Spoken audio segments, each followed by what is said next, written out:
Tech News no ar, hoje fora do estúdio da Jovem Pan, aqui no Bots for You, esse evento realizado em São Paulo, para falar justamente sobre os bots e como eles estão revolucionando a experiência do consumidor, o contato das marcas com seus clientes e uma série de outras revoluções que estão acontecendo por causa dessas ferramentas de comunicação, de interação. Quero muito agradecer o Roberto Oliveira, CEO da Take, que organiza o evento, que me recebe aqui no meio dessa correria para a gente bater papo. Tudo bem, Roberto? Tudo ótimo, e você? Tudo certo. Me conta uma coisa. Bom, os bots, a gente veio experimentando a evolução deles ao longo dos anos. E aí vocês falam sobre contatos inteligentes, vocês falam sobre essa nova experiência. O que é hoje, para quem nos acompanha entender, o bot aplicado a essa experiência de interação com o consumidor? Tá. Cara, antes de tudo, obrigado. Prazer dar essa entrevista para você. Adoro, igual a gente estava falando, sou super fã aí da Jovem Pan e de tudo que vocês estão fazendo. Primeira coisa, bot é a abreviação da palavra robô, né? Por que a gente prefere usar contatos inteligentes? Porque a gente acha que, na verdade, a grande mudança de paradigma não é o fato de agora você poder conversar com o robô. É o fato de você agora poder conversar com as marcas através dos mesmos canais que você conversa com seus amigos, com a sua esposa, com o seu filho, que é principalmente o WhatsApp, mas também agora o canal da Apple, o Apple Business Chat, o próprio Google Assistant, a Amazon Alexa que está vindo por aí. A grande mudança que está acontecendo, e por isso o nome Contato Inteligente, é que nesses canais conversacionais, a marca passa a ser um contato dentro da sua agenda naquele aplicativo de mensagem. Dito isso, a outra grande vantagem também é que, além de usar pessoas para interagir para te atender, por exemplo, via WhatsApp, a empresa agora pode usar também software, usando o canal oficial que é o WhatsApp Business API. Então, ao contrário do que muita gente imaginava lá atrás e dizia, então agora eu vou deixar de falar com um atendente no call center para falar com a máquina. Não é a troca da experiência pela máquina. Na verdade, é a mistura dessas duas interações para tornar esse contato mais inteligente e mais fácil para o consumidor e menos custoso para a marca. Dá para dizer que é esse o caminho? É perfeito o que você está falando e é exatamente isso, a questão é híbrida. A questão de, não, vou deixar de falar com o call center ou vou falar com a máquina, vai muito da decisão de cada empresa. O que a gente acredita é que as empresas que vão ter sucesso são aquelas que focam na experiência do usuário e não na tecnologia. A maioria dos nossos clientes tem adotado essa postura de focar na experiência do usuário. Então, tem coisas que são muito simples, que você consegue fazer de forma automatizada e que o usuário até prefere, porque normalmente o que o usuário quer, ele não quer ficar batendo papo, ele quer resposta logo do problema, né? Quanto mais rápido, melhor. A gente tem um caso que é muito simples, que é, por exemplo, quando você quer pedir a segunda via de uma conta, uma boleta para pagar, é muito melhor você falar o seu CPF e o próprio sistema já te mandar aquele PDF do que você esperar um atendente te atender e você ficar conversando, explicando. Ou ter que explicar 10 vezes a mesma coisa até chegar no canal correto. Isso. Né? Então o que a gente propõe é essa abordagem híbrida, focada na experiência do usuário, e a gente chama o que o usuário vê de contato inteligente. O debate que vocês estão propondo aqui reúne diferentes players, né? Vocês trouxeram empresas, representantes de empresas de segmentos muitas vezes diferentes, todos, claro, dentro dessa realidade da tecnologia, para trazer a sua experiência. Como é que o mercado vem integrando essas realidades? Porque eu tenho percebido que antes você tinha uma solução de uma empresa que não conversava com a solução de outra empresa. E hoje, muitas vezes, em alguns casos, você consegue ter o seu problema atendido 360, porque foram integradas as soluções de várias empresas, né? Como é que é isso trazido aqui para essa realidade do Bots for You? É interessante essa pergunta sua, porque isso é uma coisa que o pessoal chama de super app. Lá na China tem uma referência enorme, que é o WeChat, você já deve ter ouvido falar, né? No Japão tem também o Line, na Coreia o KakaoTalk. São os aplicativos de mensagens deles que comportam todos esses serviços. Mas o que é isso? O que acontece? Como houve uma evolução dos contatos inteligentes, que é, hoje dentro de chat você acha qualquer marca, e você consegue mandar uma mensagem para ela e iniciar uma conversa. E as marcas estão ali preocupadas, porque isso hoje faz parte da cultura do chinês. E o que o pessoal fala hoje, então, é que... Porque, assim como você está conversando com alguém agora dentro do WhatsApp, no mesmo momento você muda ali, é só você dar Você muda de thread, Sim. né? Então, o que a gente está enxergando é que existe uma grande probabilidade também de surgirem no Brasil esses super apps. E o que é importante no super app é o serviço e não a tecnologia em si. Né? É como você vai embarcando todos esses Como serviços. você vai embarcando. A gente acredita que o WhatsApp tem uma chance enorme de se tornar essa aplicação, porque o próprio WeChat começou da mesma forma que o WhatsApp. Ele era um aplicativo de mensageria.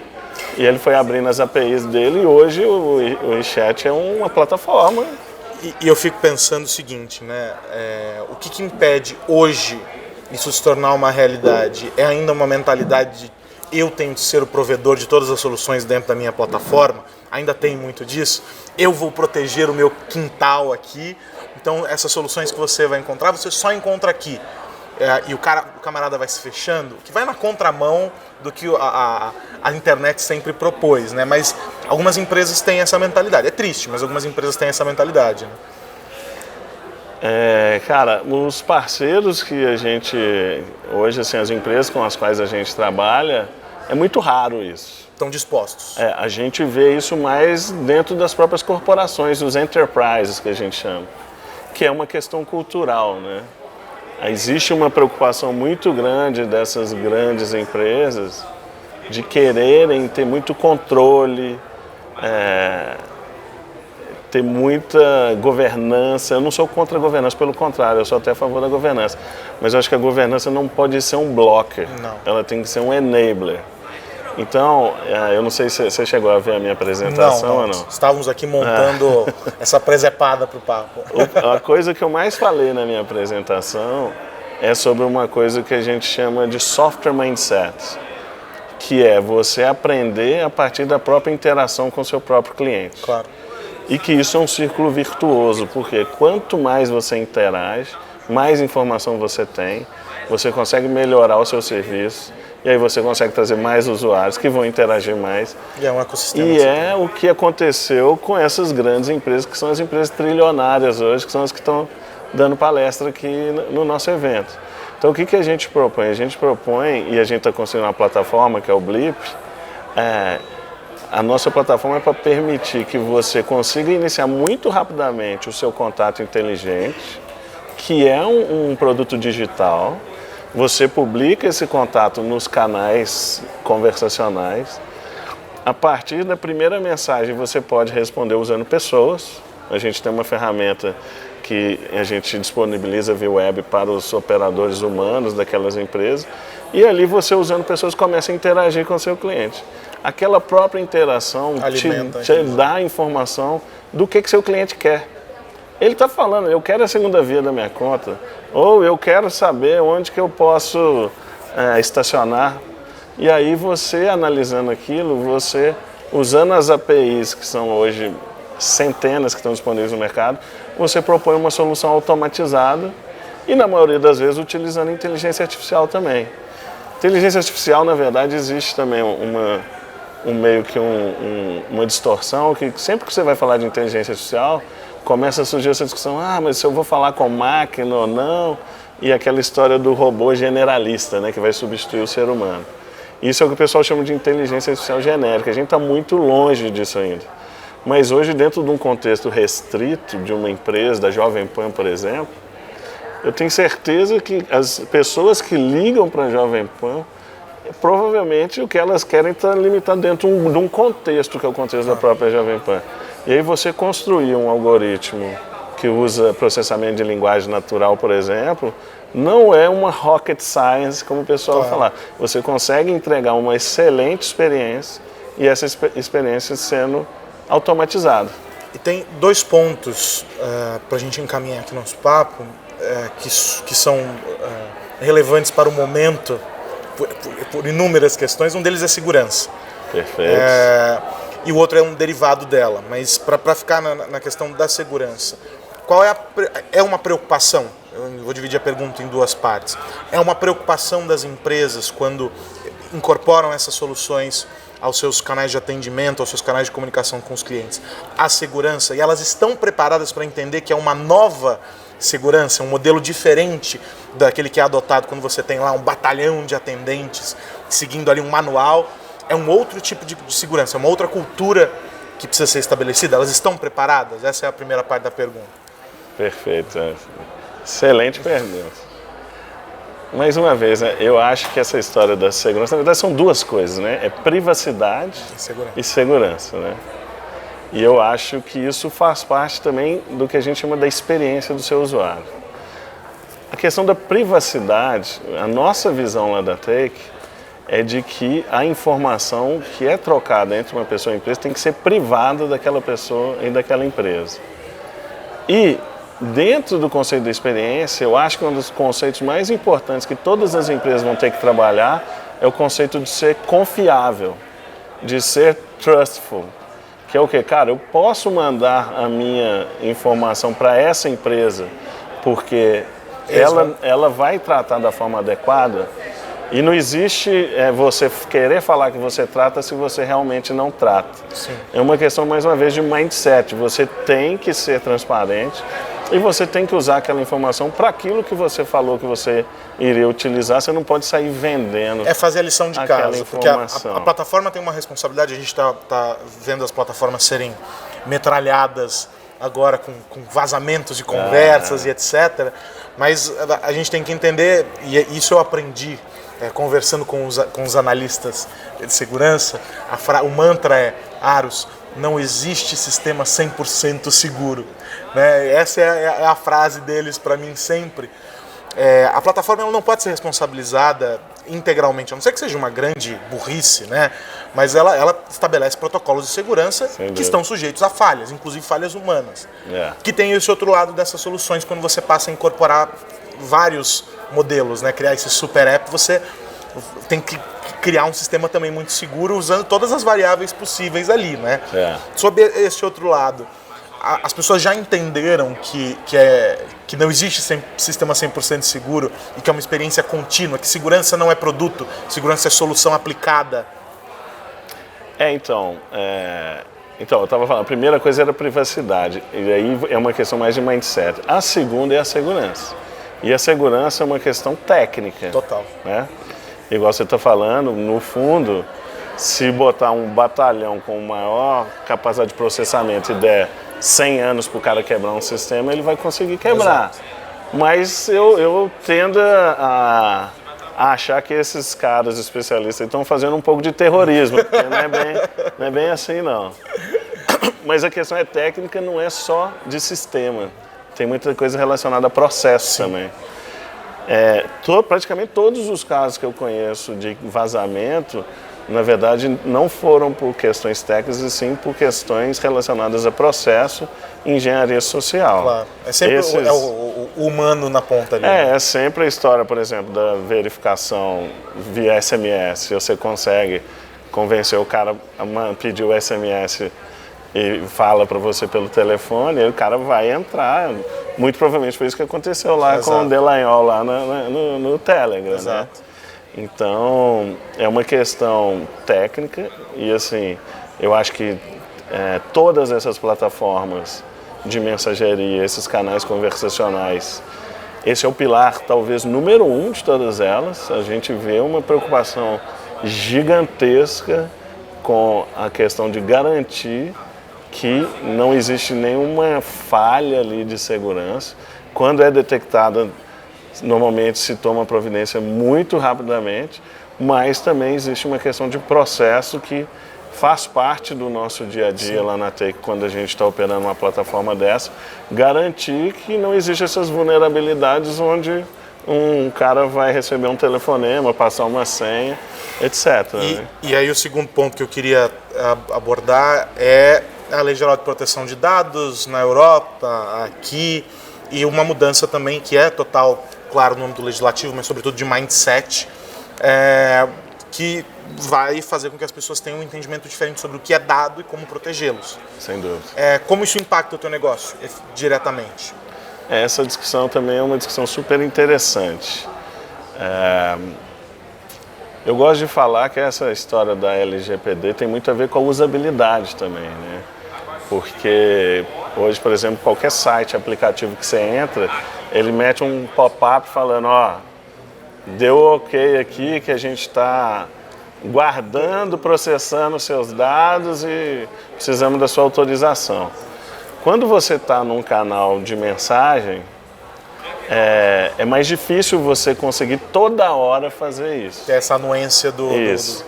Então, o que a gente está discutindo é como estar compliance, porém, de uma forma que não atrapalhe a experiência do usuário. O que a gente sabe é que a maioria das plataformas já estão compliance também, então, quando você dá o ok no termo de uso de qualquer uma dessas plataformas de comunicação, ela já está compliance, dizendo que as mensagens, as informações que você colocar ali podem estar sendo armazenadas e processadas. Quando existe uma comunicação com terceiro, também normalmente elas explicam que essa mensagem está sendo trafegando em redes de terceiros também. E a gente também, com todos os nossos clientes, a gente discute como ficar compliance e atender essa parte da informação, porque eu acho que é muito mais importante a questão do back-end, dessa questão do mindset, de você realmente tratar a privacidade de uma forma séria, lidar com a segurança também de uma forma séria, estar focado nisso e também estar compliance em relação à comunicação. A gente discute aí, cada cliente adota uma forma, às vezes o cliente já tem um contrato com o cliente onde já fala aquilo que vai conversar através dos canais de mensagem e que essas informações podem ser processadas, então mais uma vez, eu acho que tem que tomar muito cuidado com o terrorismo. O que eu tenho visto é escritório de advocacia ganhando dinheiro, dando consultoria sobre LGPD e, na verdade, na maioria dos caras que eu já conversei, os caras estão falando... Já estão regularizados. Não, e estão falando coisas que não fazem o menor sentido, claro. Fazendo um terrorismo, gerando uma preocupação que não é a preocupação correta. A preocupação correta é muito mais relacionada a realmente incorporar a privacidade, porque às vezes você avisa que o cara está usando, só que na verdade você pega os dados do cara e troca com outra empresa, faz um spam com aquilo, não toma o devido cuidado. Então acho que é muito mais importante a questão do back-end e dos processos, e é importante também você lidar com essa camada de comunicação, mas na camada de comunicação você tem que privilegiar a usabilidade, não imagina se toda hora que você entrar para conversar com a Batio-Dilat, 50 mil pop-ups. A Batio-Dilat fala assim, ó, saiba que eu vou armazenar e processar as suas informações aqui. Né? O cara quer comprar um sorvete de forma rápida, pagar e ir embora. Aprender a receber um curso de LGPD. Então essa discussão é a discussão que a gente está tendo, mas o nosso foco é estar compliance, faz parte do nosso dia a dia isso. Para a gente fechar, queria falar sobre perspectivas para essa transformação nessa relação do consumidor com as marcas, agora cada vez mais mediados por essas plataformas, né? Como é que você vê os próximos anos nesse segmento? Eu sei que fazer exercício de futurologia para tecnologia é enxugar gelo, porque amanhã pode ser tudo mentira, essa nossa conversa amanhã já pode não valer de nada em função das revoluções todas, mas o que você projeta para esse setor? Em termos de Brasil, olhando para cá, só para o nosso quintal. Cara, a gente está super animado. A gente acha que, na verdade, o Brasil hoje é o melhor país do mundo para estar fazendo o que a gente está fazendo. A gente acredita que a gente está liderando a nível global mesmo. A gente acha que esse contato, esse conceito que a gente criou do contato inteligente é uma coisa inovadora. Ele parece simples, mas o poder dele de simplificar as coisas é muito forte e tem dado muito certo. Exatamente porque essa questão de você poder começar pequeno, usando pessoas, começar imediatamente e através da nossa plataforma conseguir implementar esse processo de feedback, de aprender com as próprias interações, onde o próprio cliente está te falando o que ele quer, é muito forte. Além disso, a gente tem um canal hoje que é o WhatsApp, que é indiscutível a força dele aqui no Brasil, associado ainda à característica do povo brasileiro que gosta de conversar via mensagem. O brasileiro se sente à vontade conversando com uma pessoa e também se sente à vontade conversando com uma marca. A gente está começando a ver resultados super interessantes com diversos clientes, mas a gente acha que a gente não começou nem a arranhar ainda essa superfície. Eu não diria que isso vai substituir aplicativo, mas eu tenho certeza absoluta de que isso é muito mais forte do que qualquer outra tecnologia que que a gente já experimentou até hoje. E só lembrar que não é robô, é contato inteligente e o foco é a experiência do usuário. Se a empresa entender isso e estiver disposta a focar na experiência, ela vai conseguir entregar uma excelente experiência e o usuário vai voltar. E aí depois é o círculo virtuoso que é, eu não estou vendo muito limite para onde a gente pode chegar, não. Então, estamos animados. Roberto, obrigado pelo bate-papo, por trazer um pouco da visão desse segmento aqui para quem acompanha o Tech News. Cara, muito obrigado. Eu que agradeço. É um prazerão. Conta com a gente.